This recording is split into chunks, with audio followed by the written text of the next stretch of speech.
I felt like making this video because if you see the title, a lot of people, when you see Baffy in the background, that I am a devil worshiper. And it's the ignorance of humanity to even consider that I would do such a thing, to demean and devalue myself to worship a deity, whether it's God or the devil.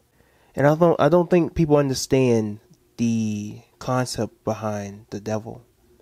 I don't think people even care enough to want to understand the symbol that is behind me. Because as soon as they see the image behind me, they're not even paying attention to the words that I'm saying. They're paying attention to a symbol, a sign. And this symbol is something that you see every day, and you never understand it, and you'll never realize it. It's in your Bible as well, but you'll never understand it. People call me a devil worshiper because I have signs and symbols such as Baffy in the background. I'm able to do certain hand signs that may trigger a lot of people. You don't try and go out of your way to understand the symbols that are right in front of you. You don't try and understand the science behind it. No, you immediately dismiss it, as the church and religion has taught you to do. That which you don't understand, dismiss it and burn it. It tells you in your own Bible that your people suffer for lack of knowledge, and yet you still refuse to intake knowledge. If you really understood the symbolism of Satan and the devil, Satan is a symbol of you becoming the adversary. To call upon the name Satan is a trait or an element within yourself in which you have to become the rebel, a rebellious one. Satan literally means adversary. It's not the name for a deity, it's a title, it's a term. To become an adversary, to oppose, to turn against the grain. That's what it means to be satanic. That's what it means to call upon the name Satan, to call upon a certain power that brings rebellion, a certain power that brings courage and bravery. But you don't look at it that way. When you're dealing with the devil, you're dealing with duality, divinity. You know, when you're dealing with Lucifer, you're dealing with the light bringer. In some cases, Lucifer and Satan don't even share relation. But Lucifer was Satan in the aspect of him becoming an adversary, a rebel. Calling upon Satan is no different than calling upon Ogun or Shun or Eshu or Yemaya or Osar and Aset. It doesn't matter what particular deity you want to call it. They all have a relation.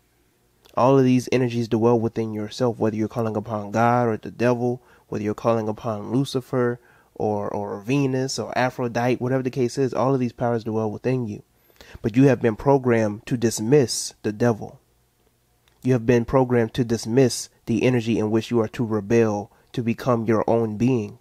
And you have instead become a servant. Be subservient to God. Fear nobody but God. Only worship the one and true and only God. You have been brainwashed not to become your own being, but to serve another. And the being that you think that you're serving, you're not serving, because he's an illusion. Because not only is the God that you're serving not real, but the God that you're serving is actually the devil. Your deity, your God, and when you study the Gnostic Gospels, is the demiurge. The God that you think is all good and mighty and omnipotent and omnipresent, he only lives. His power comes from your long suffering. That's why he inflicts pain and agony on his servants, on his children, on the people who say that they loved him oh so dearly. That's why he kept putting the Israelites back in servitude. That's why he kept killing off and murdering masses of Israelites after they wanted to do their own thing. Not because they disobeyed per se, but because he has to find a way to get their attention. If you look into the American Gods, if you ever seen that show, it's a beautiful show. The American Gods emphasize that the gods of old are passing away. They're disappearing. They're fading off because nobody is believing in the old gods anymore. They're losing their power. Now the new gods have come.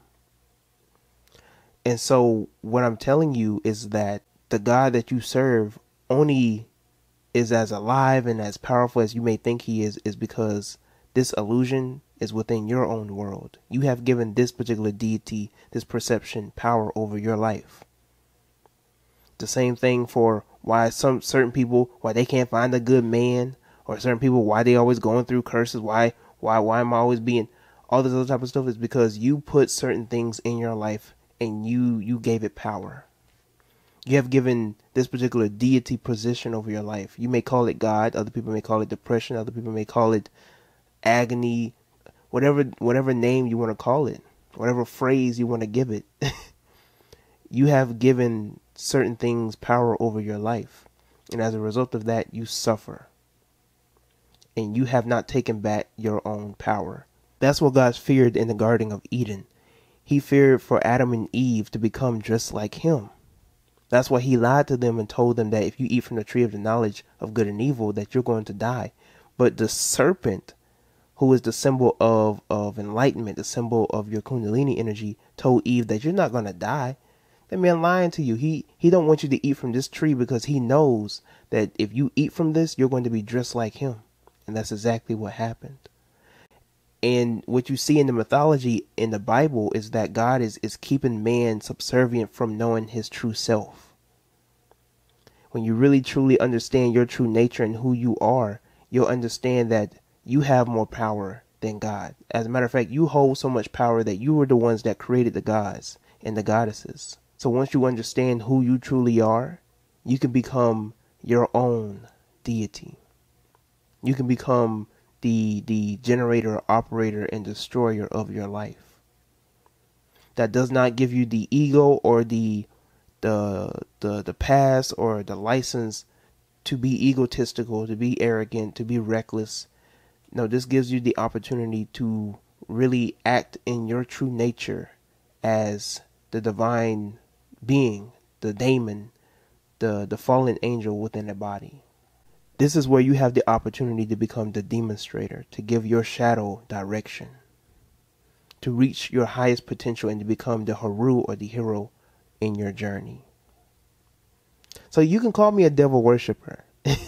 You can call me satanic or whatever the case is, because these words do not scare me. They're not offensive, because when you understand the true message and true definition and meaning behind these words, they're compliments. To be satanic is to be a rebel, to stand up on my own 2 feet. To be demonic is to be divine, to be godlike. Study the etymology behind these words before you try and come back at me. But share your thoughts in the comment section below concerning the whole matters at hand. How do you feel about this whole topic? How do you feel personally about God and the devil and duality and all this other type of stuff? Let me know in the comment section below. Until next time, I'm Tyrone, and I am out.